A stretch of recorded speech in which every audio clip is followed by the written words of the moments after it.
یہاں تک کہ جو اب بدعی ہوگا اس کو یہ پاداش اس کے لیے، یہاں تک کہ اب یہ ہے کہ نبوت کے علوم میں سے کون سا حصہ کتنا باقی رہے گا، سمجھ گیا، وہ بھی متعین کر دے گا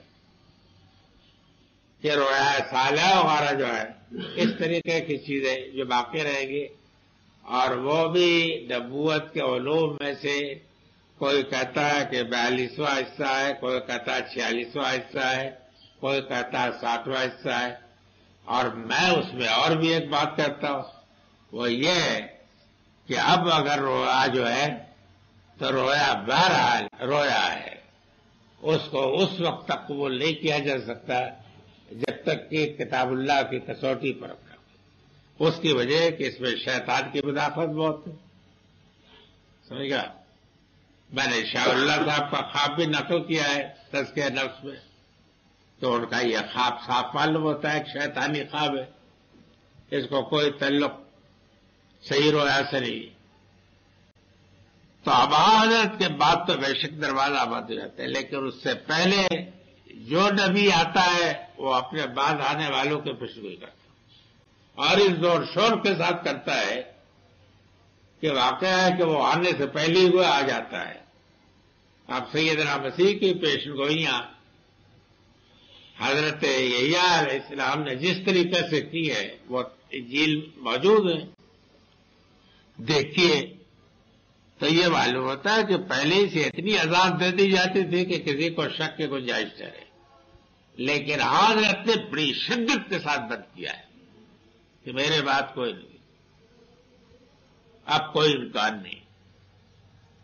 اگر اس کے باوجود بھی کوئی ادھر آیا ہے تو نہ قبضہ ہے، وہ چور ہے، وہ جھوٹا ہے، اس کی کوئی گنجائش نہیں۔ یہ بات اپنی، یہ سوال پیدا ہوتا ہے کہ حضرت ابراہیم سے لے کر حضرت مسیح تک کی پوری تاریخ لکھی ہوئی موجود ہے صاحب میں، اس میں تو سب میں پیش گوئی آتی، پھر حضرتی کے بعد یہ دروازہ اتنی شدت کے ساتھ کیوں بند کر دیا گیا؟ تو معلوم ہوا کہ یہ واقعی ہے کہ اب اس فتنے کے لیے کوئی گنجائش نہیں، ختم ہو گیا۔ وہ مہیمن لے، اور یہ اس کے اوپر نگراں ہے، یہ قرآن۔ اب جو پہلی کتابیں ہیں نا اس کے اوپر یہ نگراں، یہ کسوٹی ہے، مہیمن کے معنی کسوٹی کے لیے لیے، یعنی مطلب یہ ہے کہ پچھلی کتابوں کی جو بات مانی جائے گی اس کسوٹی پر پرکھ کے مانی جائے، اس کے مطابق ہے تو ٹھیک، اگر اس کے خلاف ہے تو نہیں مانی جائے۔ کیوں؟ اس کی وجہ یہ ہے کہ ان کتابوں میں تعریف کر دی گئی، تبدیلیاں کر دی گئی، ان کی بہت سی چیزوں کو بلا دیا گیا، بہت چیزوں کو مٹا دیا گیا، یہ خرابی ہوئی، اس وجہ سے اس کو مہیمن بنا کر بھیجا ہے۔ مہیمن کے معنی یہ ہے کہ یہ چکر لگاتی ہوئی اوپر سے نگرانی کرتی رہتی ہے خیال میں آپ کے، کہ کوئی اور چیز دین میں آپ مداخلت نہ کرنے پائے، دین محفوظ رہے۔ فَحْكُم بَيْنَهُم بِمَا أَنزَلَ اللَّهُ، اب تمہاری ذمہ داری بھی ہے کہ لوگوں کے درمیان فیصلہ کرو اس چیز کے مطابق جو اللہ نے اتارا، یعنی یہی ہدایت حضرت موسیٰ کو دی گئی تھی، یہی ہدایت حضرت عیسیٰ کو دی گئی، یہی تمام انبیاء کو دی گئی، اور یہی ہدایت پیغمبر صلی اللہ علیہ وسلم، اس کے مطابق فیصلہ ہوگا۔ وَلَا تَتَّبِعْ أَهْوَاءَهُمْ، اور تم ان کی خواہشوں کی پیروی نہ کرو، یعنی ان کی بدعتوں کی۔ ظاہر ہے کہ بدعت کے لیے خواہشوں کا لفظ ایجاد کیا، اس کی وجہ ہے کہ ہر بدعت جو دین میں ایجاد ہوتی ہے یہ اللہ کی طرف سے تو نہیں ہوتی، یہ آپ کی طرف سے ہوتی ہے۔ اب آپ کے اندر اس کا محرک یہ بتایا ہے کہ آپ جو بدعت ایجاد کرتے ہو تو وہ در حقیقت اپنے خواہش کو دین بنانے کے لیے بناتے ہیں۔ فلسفہ یہی ہے، آپ اپنے کسی خواہش کو دین بنانا چاہتے ہیں، تب یہ ہے کہ اس خواہش کو شریعت کا نام دے کر کے دین میں ٹھوستے، گھسا دیتے ہیں. دین کے مزاج سے اس کا کوئی تعلق نہیں، دین میں اس کا کوئی مقام نہیں، دین کی روایات میں کوئی اس کی جگہ نہیں، کہیں اس کا نشان نہیں ہے. لیکن یہ ہے کہ ایک بار یا رسول اللہ کہا کہ آپ آدم کے، اور اس کے بعد آپ نے اس کو دین بنانے کی کوشش کی. یہ ہوتا ہے. بدعات کو آغاز سے تعبیر کر کے اس کی اصل نسل بتا دی ہے. یہ خواہش سے جنم لیتی ہے. سمجھ گئے آپ؟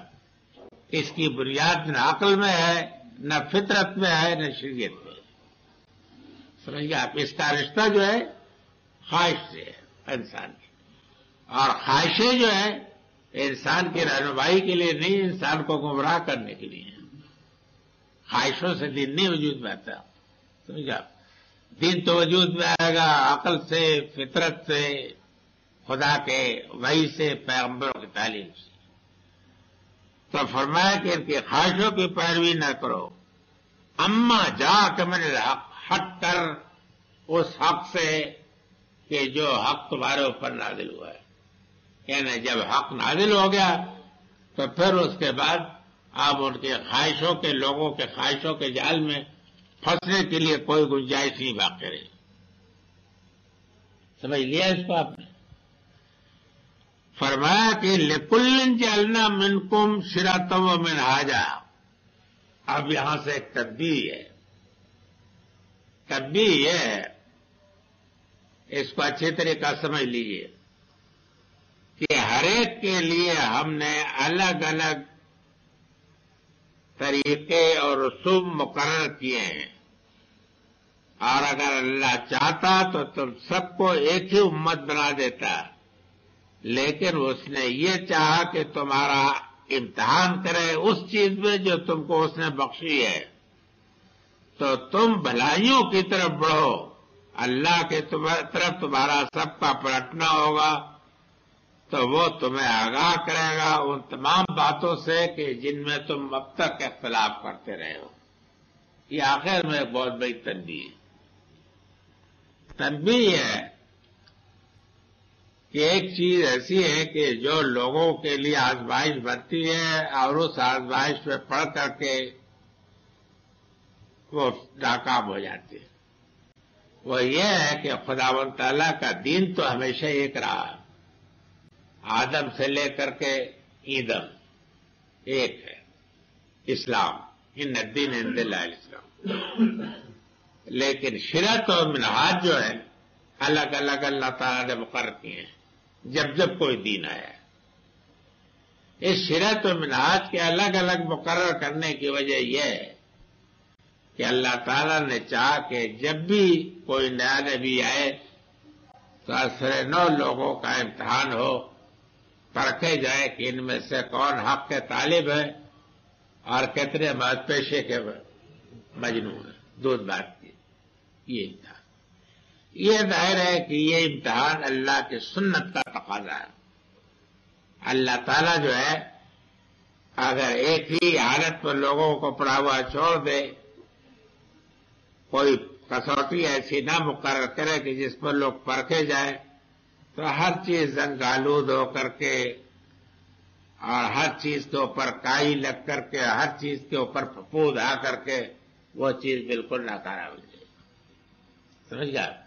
اس لیے دین تو نہیں بدلا ہے آدم سے لے کر کے ادھر، دین ایک ہی ہے اسلام. لیکن دین کے بہت سے رسوم اور بہت سے طریقے بدلتے رہتے. مثلا عبادت کا ایک طریقہ آج ہے، ایک طریقہ حضرت عیسیٰ کیا بھی تھا، اور ایک طریقہ پہلے بھی تھا، اور مختلف ادیان میں مختلف. وہ عبادت کے طریقے مقصود اس میں روح ہوتی ہے. سمجھ گیا؟ آپ کا قیام، قعود، رکوع، سجود جو ہے یہ سب انہیں حقائق کے مظہر ہے.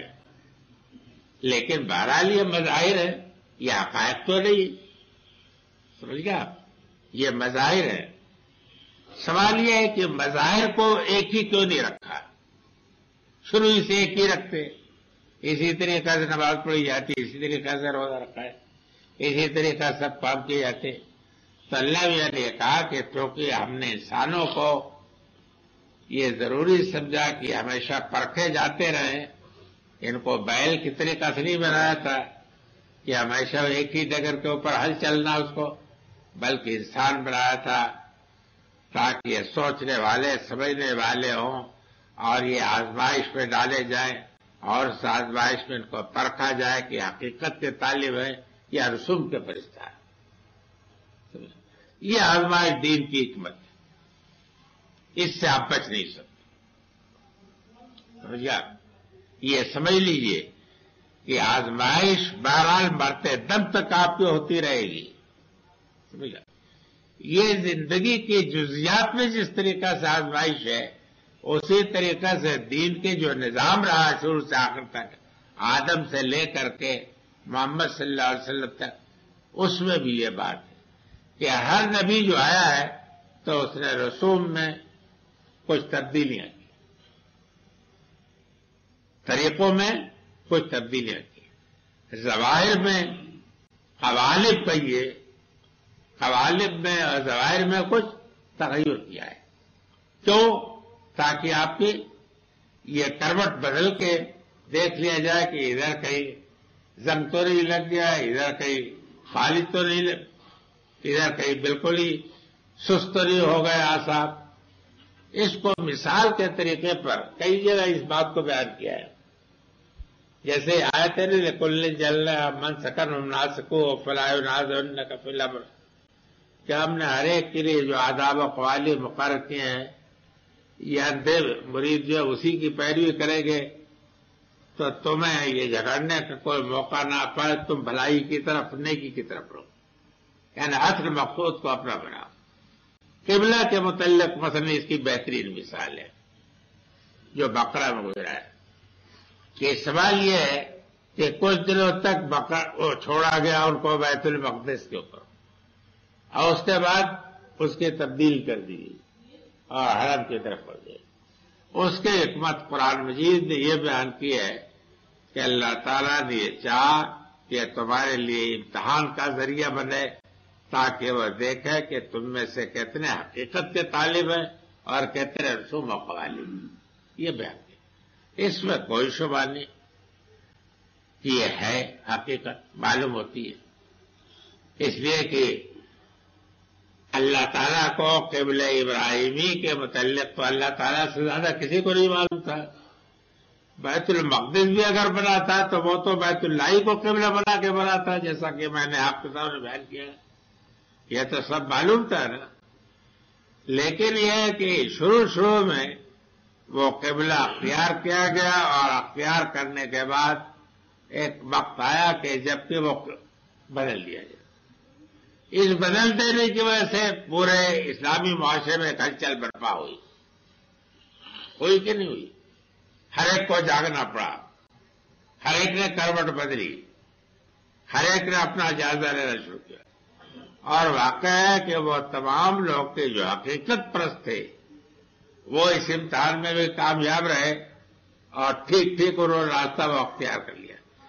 لیکن وہ لوگ کہ جو وہ اغراض کے بندے تھے نا، جو گھس آئے تھے، انہوں نے اسی چیز کو بہانہ بنا کر کے ارتداد کا راستہ اختیار کر لیا، مرتد ہوئے. اسی چیز کو انہوں نے بہانہ بنایا کہ ہم اس قبلے پر جب ہم تھے تو آخر ہمیں اس قبلے سے کو ہٹا دیا. ظاہر ہے کہ یہود کے زیر سرپرستی تھی.